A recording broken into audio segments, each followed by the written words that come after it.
For today's video, I'll be talking about some potential downsides of keeping nano tanks along with tips on how you can avoid them with your own setups. Now, I'm a massive fan of nano tanks and I generally consider anything to be 45 litres, which is around 12 US gallons and under, to be classed as a nano tank. So with that metric, all but one of my current tanks are actually nano tanks, so I have plenty of experience with them and hopefully it'll be able to help others avoid mistakes I've had myself. One of the most common issues that I see people have time and time again with nano tanks is feeding problems. It's easy to overlook this one, and a lot of the time it's more of a slow gradual creep up to the problems rather than it being something that instantly happens. But a lot of people use their fingers and pinch food out of their container and then drop it in the tank hoping that it's the right amount. The problem with this is that not only is it easy to overfeed, but it's also surprisingly inconsistent. While overfeeding can be a problem in any sized aquarium, it's particularly risky with smaller nano tanks. That's because the smaller water volumes are far more vulnerable to toxic ammonia spikes than in larger tanks. For example, take this mini algae wafer that I have in the clip now. Its size and the amount of ammonia it'll release as it breaks down naturally or after fish and shrimp have eaten it and converted it to waste doesn't change regardless of the actual tank size you put it in. What does change is how well that ammonia can be diluted and processed in the tank, which depends on things like water volume, the strength of the beneficial microorganism colony, and the type and amount of aquatic plants in the tank. In my 160 litre or 40 US gallon tank, I could accidentally throw a few more of these in every day with minimal difference if I'm honest, and there's just not going to be a problem. But in my 6.5 litre or 1.7 US gallon shrimp jars, even a small part of one of these accidentally being added too frequently may cause problems. And even in my 25 litre or 6.6 US gallon tanks, adding an extra wafer accidentally may still be enough to spike ammonia levels. Now, I am using this algae wafer as an example to make the point clearer, but the same thing applies with granules, micro pellets and flake foods. The bottom line is that a little extra food might not be a big deal for a larger tank, but in a nano tank it can lead to problems. The good news is that this one is relatively easy to avoid in your own tanks. I've recently started using these affordable herbs and spice measuring spoons to help me stay consistent with how much of the smaller foods I add to my nano tanks. You can pick these up for a couple of pounds as they are very affordable, but they are so quick and easy to use as well, and if you're going on holiday it's a lot easier for you to write down how much of a certain spoon size anyone who's caring for your fish should be adding to each tank. But some nano fish food products, like certain options from the Tetra range, are starting to come with these little scoops included with your purchase now because it's such an effective way to control this. So moving on, and we get to limited stocking options for nano tanks because of their smaller size.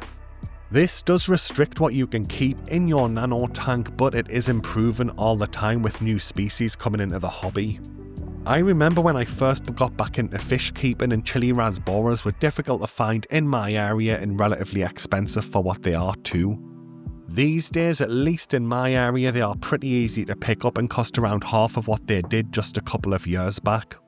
Other nano tank favourites like fancy endlers, celestial pearl danios, emerald rasboras and kubatai rasboras are also becoming increasingly popular and easier to find in the hobby. Then there's things like the classic betta fish or a small group of guppies and things like that have been staples in the hobby for a long time that can still work in the larger ranges of nano tanks. Shrimp keeping has also seen an increase in popularity in recent years as well, and there's more shrimp than ever available in the hobby these days, and there's new varieties coming out all the time from breeders. On top of that, dwarf crayfish, which are unfortunately banned here in England, do seem to be gaining popularity in other countries, and that just adds to what you can keep in your nano tanks in your own fish rooms. A good example of this is the Horizon Aquatics aquascaping shop, which is around 40 minutes away from me because they have a dedicated room just for species that are nano tank friendly. I try to get down there about once every 3 months, but every time I'm down there they seem to have some new fish species that I've never even heard of that seems to be getting more common in the hobby and is nanotank friendly. So the key takeaway here is that while new species suited for nanotanks are becoming widely available every single year, you still have to research what you want before you dive into the hobby. If you want something like angelfish in your tank, then nanotanks just isn't the right option for you. But if you're like me and you enjoy planted tanks with shrimp, nanofish and snails in them, then there's plenty of options to choose from. So moving on, and we get to aggression in nanotanks, which can be a common problem due to the relatively limited amount of space in the tank, which may cause issues if you're keeping social species of fish. The good news is that this can be fairly easy to fix by adding some hiding spots and sight breaks to the tank. Personally, I prefer using live plants and hardscape, but fake plants, decorations and even just a large aquarium rock might be enough to help prevent aggression in your tank. The main goal is to just break up the lines of sight so fish can feel less stress and there's less chance of fish charging at each other and tail fanning and chasing and things like that. But prevention is better than cure, and the best way to prevent aggression problems in your tank from the start is to research the species you plan to keep. I recommend checking out Aquadiction, Seriously Fish and Tiny Menagerie, and I link to all three in the video description. Doing your own research beforehand can help keep you ahead of any bad advice that you might get from the sales staff at your local aquatic shop. It's also worth noting that some species tend to do better when there's far fewer males than females in the group, and that'll keep things calm. On the other side of that, things like live bearers can be well known to quickly overpopulate a tank if you keep males and females together. But an easy way to avoid this is to keep male-only tanks, and when done correctly with plenty of hiding spots, that can work very well. I'm currently doing this in my fish room with a male-only guppy tank, and I also have a male endless live bearer only tank, and there's no real problems in there. But it is worth noting that the sparring behaviour that you can see can still happen in a tank with females. It's just the males maintaining the dominance hierarchy within that ecosystem. Moving on, and we get to hardscape constraints, and depending on what you want to do with your tank, this may not be an issue, so I'll keep this section short.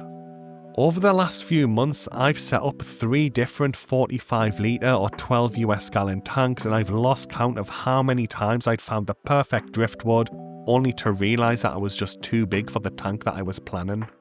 Thankfully, I did notice this before buying the driftwood, but it is still frustrating when your brain starts to think of different aquascape and things you could do with that specific hardscape.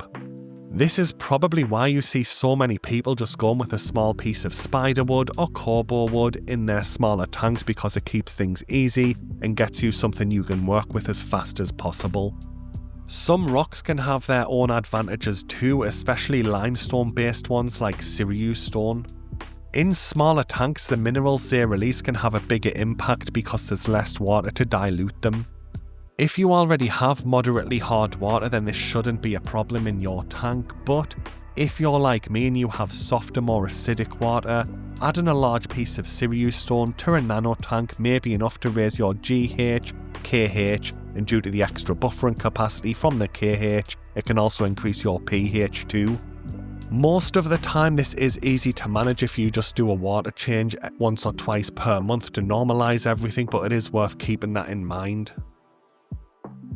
Next up, we have equipment limitations, but thankfully this is nowhere near as bad as it used to be.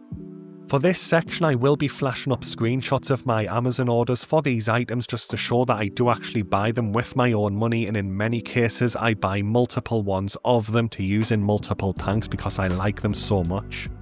For filtration, I've mentioned the Nano Slim hanging back filter in various videos, and it's still my go-to choice for smaller nano tanks as it's a great option. Just be sure to replace the included cartridge with some custom cut foam as the biological media, and add some filter floss as your mechanical media, and the filter will perform very well. That said, 2 of my 45 litre or 12 US gallon tanks do run other filtration options. One of them runs an all-pond solution spillway filter just because that's what I added when I set it up and I wasn't actually aware of the Nano Slim hanging back then. And the other one is currently running an all-pond solutions HOB 500 hanging back canister filter. That's because the HOB 500's massive media bay just lets me add more chemical and mechanical filtration media to it to test different things to try and keep the water as clear as possible. But for most nano tanks, the Nano Slim hanging back filter really is all you need. When it comes to lighting, the Sierra SR616 is an excellent option. In my opinion, it's the best affordable entry-level light on the market right now for planted tanks. I use it on a lot of my own setups and I do plan to get more of them soon. To keep things as easy as possible, most of my tanks run it at maximum intensity for 6 hours per day, and as you can see in the clips, my plants are doing really well. The area where I still have problems with is heaters for nano tanks because of the smaller size. I currently use the Hygge Nano heater in most of my smaller setups, and while it does work, it can have problems above 25 degrees Celsius or 77 degrees Fahrenheit. But even though that is an annoying problem to have with a heater, it's still more reliable than a lot of the other nano tank heaters that I've tried on the market. If you are at the upper end of the nano tank range, then the Fluval T series would be my recommendation, and I use this option in my 45 litre tanks because it's been very reliable for me. That said, it might have been luck of the draw that I've not had any problems with them, but I've had plenty of these. I've never had any issues with massive temperature discrepancies or inconsistent temperatures or anything like that. The only downside with these Fluval T series heaters is that they are absolutely massive, so they just don't fit into smaller nano tanks. They take up so much room, or they just don't fit into the tank properly. It's also worth pointing out that a lot of the stock heaters included with nano kit tanks are set to a preset temperature that can be too low for better fish, so keep that in mind as well. I do think this is why a lot of people end up asking for advice on aftermarket heaters for their kit tanks, because they realise that the one they got included with it just doesn't go warm enough for better fish and some other tropical fish species. Finally, we have plant growth issues, which can definitely be a challenge in planted nano tanks. The first problem is the more limited selection of plants that actually work well in these smaller tanks. Larger species like Java fern and Amazon sword can just get too large and require consistent trimming to keep them small enough to fit in a nano tank. Thankfully, with the rise in popularity of planted nano tanks, there are a lot more suitable plant options in the hobby than there once was. Both Java fern and Amazon sword now have far smaller varieties and wide circulation that can work well in these smaller nano tank setups. To try and make this easier, I am currently building a free tool on my website called the Low-Tech Plant Index, which I link to in the description. It's filterable by tank size, so you can quickly find plants that won't overwhelm your aquarium. Hopefully this will help beginners avoid buying plants that are just too big or unsuitable for their aquariums and help keep people on the right track when first getting into the hobby. The second challenge is trimming these plants, because fast and very fast grown plants can often overwhelm these smaller nano tanks surprisingly quickly. But my free Low-Tech Plant Index tool also lets you filter both by plant maximum height and growth rate, which should help avoid these issues too. Anyway guys, that brings the video to an end. I hope it's been helpful. Thanks for watching and good luck with your nano tanks, as these really are a great size aquarium, especially if you're new to the hobby.